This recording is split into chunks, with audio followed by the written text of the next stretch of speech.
Hello friends, this is Rahul. Welcome to my YouTube channel वत्साइयस YouTube channel में आपका हार्दिक स्वागत है। तो अभी हम मध्यकालीन भारत के इतिहास के बारे में पढ़ रहे हैं और उसमें विजयनगर साम्राज्य चल रहा है। विजयनगर साम्राज्य में काफ़ी डिटेल में हम पढ़ाई कर रहे हैं। अभी पिछले वीडियो में हमने राजा कृष्णदेव राय के बारे में कंप्लीट कर लिया है, उसी की आगे आज हम कंटिन्यू करेंगे। अगले शासक हैं अच्युत देव राय। ठीक है, अच्युत देव राय का जो टाइम पीरियड है वो है 1529 से लेकर 1542 तक। तो उसी के बारे में पढ़ाई करेंगे, अच्युत देव राय के बारे में। तो चलिए स्टार्ट कर रहे हैं इनको। कृष्णदेव राय के बारे में बात करेंगे। कृष्णदेव राय का एक पुत्र था तिरुमलाई, और तिरुमलाई को 6 साल की उम्र में ही कृष्णदेव राय ने अपना उत्तराधिकारी घोषित किया था, लेकिन बाद में तिरुमलाई की मृत्यु हो गई और तिरुमलाई राजा बन नहीं पाया। और अब बात करेंगे कृष्णदेव राय का दूसरा पुत्र था सदाशिव राय। अब लेकिन सदाशिव राय जो था वो भी काफ़ी छोटा था, अल्पवयस्क पुत्र था, तो उसको भी राजा नहीं बनाया जा सकता था। तो एकदम से अंडरस्टूड बात है कि अगर सदाशिव राय नहीं बन सकता, तिरुमलाई मर चुका है, तो कोई ना कोई तो गद्दी पर बैठेगा ही, शासन व्यवस्था तो देखना ही है। तो इसलिए अच्युत देव राय को शासन व्यवस्था की जिम्मेदारी दी गई, यानी कि उन्हें राजा बनाया गया।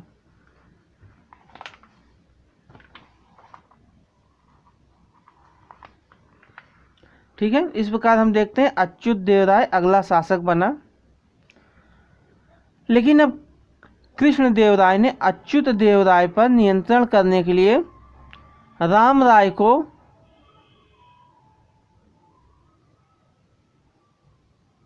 उसकी निगरानी करने के लिए संयुक्त शासन सौंपा। ठीक है, मतलब कि अच्युत देव राय जो था वो तो गद्दी पर बैठा, लेकिन साथ ही साथ कृष्णदेव राय को लगता था कि अच्युत देव राय कहीं मनमानी न करे शासन व्यवस्था में, इसलिए उसने अपने दामाद राम राय को अच्युत देव राय के साथ संयुक्त रूप से शासन संभालने की बागडोर सौंपी।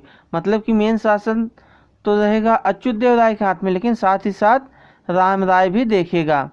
तो इस प्रकार हम देखते हैं कि कृष्णदेव राय ने अच्युत देव राय पर एक नियंत्रण स्थापित करने का प्रयास किया था, और वो प्रयास सफल प्रयास था। ठीक है, अच्युत देव राय की शक्तियाँ सीमित कर दी थी कृष्णदेव राय ने।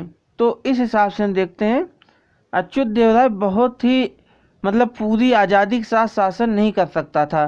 क्योंकि अच्युत देव राय के समय में जो शासन की सारी शक्तियाँ थी वो राम राय के हाथों में थी। ये राम राय कौन था? ये राम राय था कृष्णदेव राय का दामाद था। ठीक है, अब आगे देखते हैं अच्युत देव राय के बारे में। उसका राज्याभिषेक कब हुआ था? उसका 2 बार राज्याभिषेक हुआ है। एक हुआ है तिरुपति बालाजी में, और दूसरा हुआ है दूसरी बार कालाहस्ती में। और अगर स्थान के हिसाब से देखें तो ये दोनों स्थान आंध्र प्रदेश में पड़ते हैं। ठीक है, तो इस प्रकार हम देखते हैं कि अच्युत देव राय का राज्यारोहण 2 बार हुआ, पहली बार तिरुपति बालाजी में और दूसरी बार कालाहस्ती में, और ये दो के दोनों स्थान आंध्र प्रदेश में हैं। ठीक है, तो मैं समझता हूँ इतना क्लियर है। आगे चलते हैं। अब देखते हैं अच्युत देव राय का दरबारी कवि कौन था। तो वो था राजनाथ डिंडिम। ठीक है, राजनाथ डिंडिम। और राजनाथ डिंडिम की रचना है अच्युत देव राय अभ्युदम, और ये किस भाषा में है? संस्कृत भाषा में है। ठीक है, अच्युत देव राय का दरबारी कवि कौन है? राजनाथ डिंडिम, और उसकी रचना है अच्युत देव राय अभ्युदम। और अगर पूछा जाए कि किस भाषा का ग्रंथ है तो यह है संस्कृत भाषा का।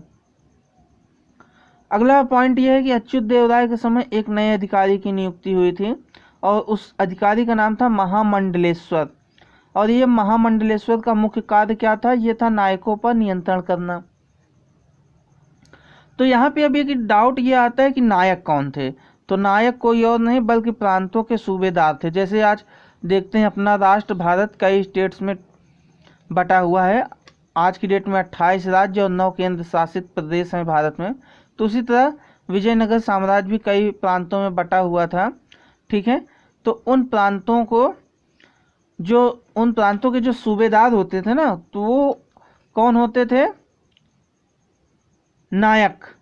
तो जो नायक होते थे, अब उन पर भी नियंत्रण करना जरूरी था, नहीं तो बे रोक टोक अपना काम अपने तरीके से करना शुरू कर देंगे। तो जिससे कि कानून बना रहे, कानून का नियंत्रण, और वो अपनी स्वेच्छा से अपनी मनमर्जी से कुछ कर ना पाए। तो इसलिए महामंडलेश्वर की नियुक्ति की गई थी, महामंडलेश्वर नामक अधिकारी की।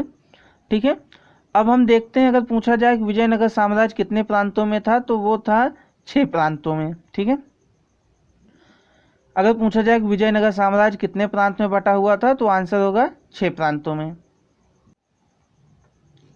अगला पॉइंट ये है कि अच्युत देव राय के समय में एक पुर्तगाली यात्री विजयनगर आया था, उसका नाम क्या था? नूनिज। ठीक है, अगर आपसे क्वेश्चन आज आपके एग्जाम में आ जाए कि अच्युत देव राय के समय में कौन सा पुर्तगाली यात्री आया था, तो उसका नाम था नूनिज। ठीक है,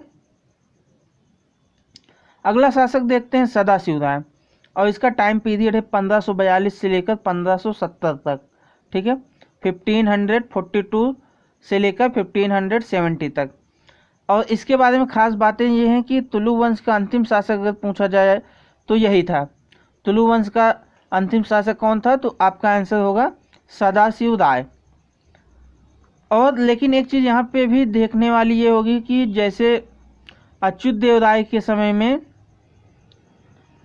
जो शासन की पूर्ण शक्तियाँ थी वो राम राय के हाथों में थी, वही चीज़ सदाशिव राय के समय में भी जारी रही। अभी भी जो शासन की सारी शक्तियाँ थी वो राम राय के हाथों में थी। और राम राय कौन था ये मैं बता चुका हूँ वीडियो के स्टार्टिंग में ही। राम राय कोई और नहीं बल्कि कृष्णदेव राय का दामाद था। और राम राय के द्वारा कुछ नीतिगत परिवर्तन हुए थे, मतलब कि उसकी नीतियों में बदलाव हुए थे, तो उनको भी देख लेते हैं। दक्कन के मुस्लिम सुल्तानों के बीच होने वाले विवादों में सक्रिय रूप से भाग लेना शुरू कर दिया, यानी कि सक्रिय हस्तक्षेप करना शुरू कर दिया। मतलब कि दक्कन में अगर कोई राजा लड़ाई कर रहा है, 2 राज्य अगर आपस में विवाद में पड़े हुए हैं, उनके बीच लड़ाई झगड़ा या कुछ युद्ध वगैरह हो रहा है, तो उस केस में ये राम राय जो था ये जाकर उनके बीच कुछ ना कुछ, चाहे अब आप बीच बचाव कह लीजिए या फिर आप ये कह सकते हैं कि किसी की ओर से दूसरे के खिलाफ युद्ध करना, ये हर तरह के काम करना शुरू कर दिया था। ठीक है, बीच बचाव वाला भी काम कर रहा था, और इसके अलावा उनके बीच में किसी एक की ओर से लड़ना, किसी के खिलाफत करना, ये सब काम शुरू कर दिया था राम राय ने। जो कि राम राय के पहले, यानी कि शासन अभी देख भले राम राय रहा है, शासन राम राय देख रहा है, लेकिन जो राजा है वो है सदाशिव राय। तो सदाशिव राय के पहले ये सारी ऐसी स्थिति नहीं थी, कोई भी राज्य आपस में लड़ रहे हैं, क्या कर रहे हैं कोई मतलब नहीं, लेकिन यहाँ पर ये स्थिति आ गई कि राम राय ने अपनी नीतियों में बदलाव कर दिया कि दक्कन में कोई भी अगर मुस्लिम राज्य लड़ रहा है तो हमें बीच में जाना है, हम भी वहाँ पे अपना हस्तक्षेप जरूर करेंगे। ठीक है, तो अब एक उदाहरण देखते हैं। जो इसने क्या किया था, गोलकुंडा और बीजापुर को अपने पक्ष में किया और अहमदनगर पर आक्रमण कर दिया, और फिर उसके बाद अहमदनगर को बुरी तरह लूटा गया। तो ये कहा गया है कि एक छोटे स्वतंत्र मुस्लिम राज्य का समापन करने का प्रयास किया गया, और कौन किया? राम राय ने। ठीक है, तो यहीं से तालिकोटा के युद्ध की नींव पड़ी। ठीक है, तालिकोटा का युद्ध, इसको बन्नी हट्टी का युद्ध भी कहा जाता है, या फिर राक्षसी तंगड़ी का युद्ध भी कहा जाता है। बहुत ही फेमस युद्ध रहा है ये। तो ये इस बन्नी हट्टी के युद्ध की या तालिकोटा के युद्ध की नींव जो पड़ी थी यहीं से पड़ी थी, जब इसने गोलकुंडा और बीजापुर को अपने साइड में मिलाकर अहमदनगर पर आक्रमण किया इसने।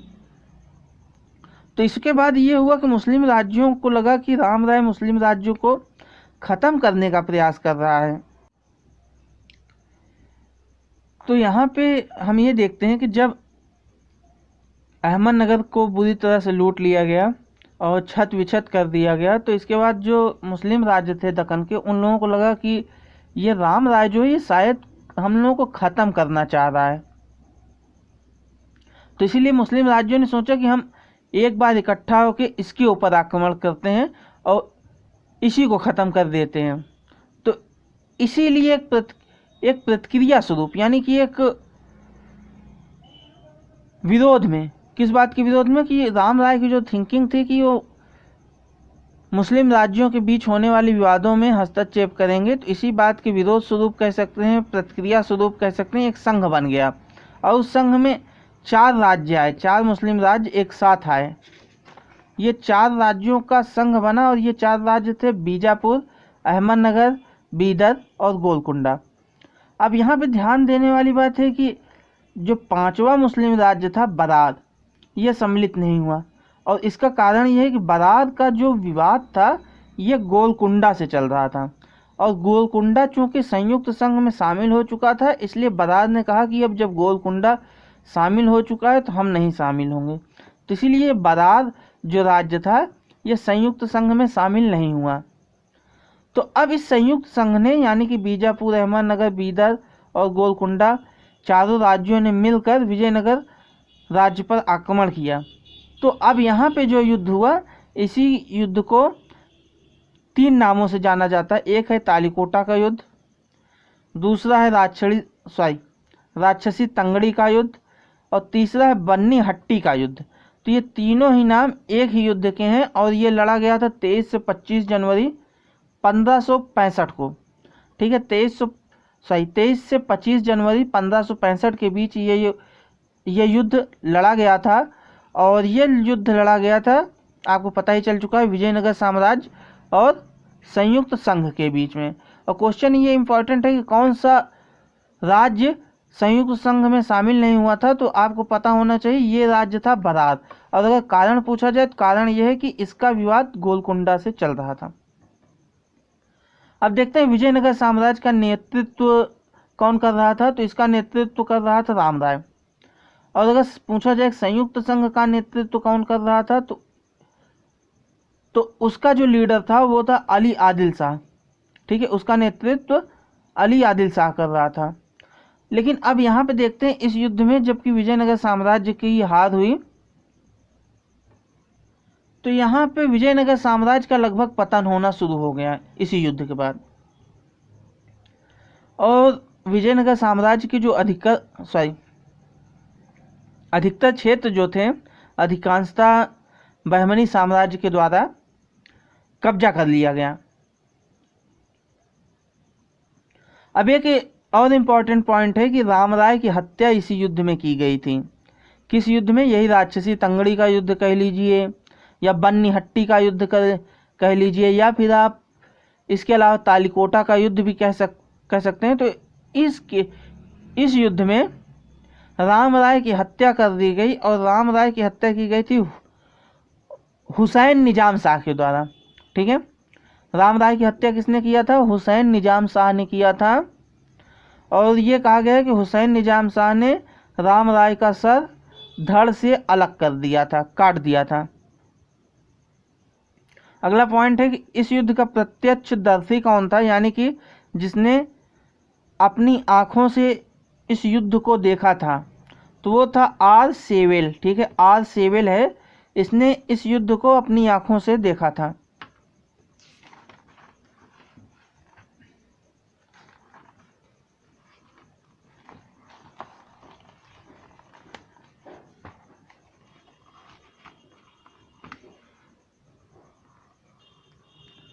ठीक है, आर सेवेल ने अपने ग्रंथ ए फॉरगेटन एम्पायर में, ये ग्रंथ किसका है? आर सेवेल का ग्रंथ है, जिसने कि तालीकोटा का युद्ध देखा था।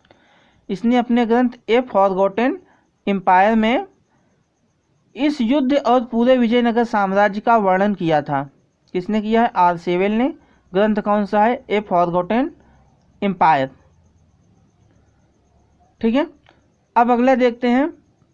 तालिकोटा के युद्ध के बाद विजयनगर भ्रमण के लिए एक विदेशी यात्री फिर आया था, उसका नाम था सीजर फ्रेडरिक।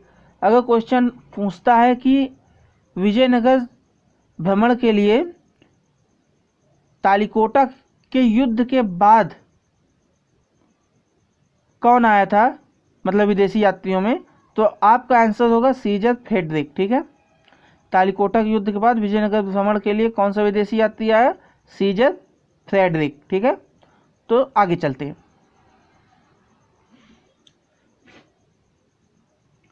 अगला पॉइंट ये है कि तालिकोटा के युद्ध में सदाशिव राय जो था ये अपनी जान बचाकर भागा था।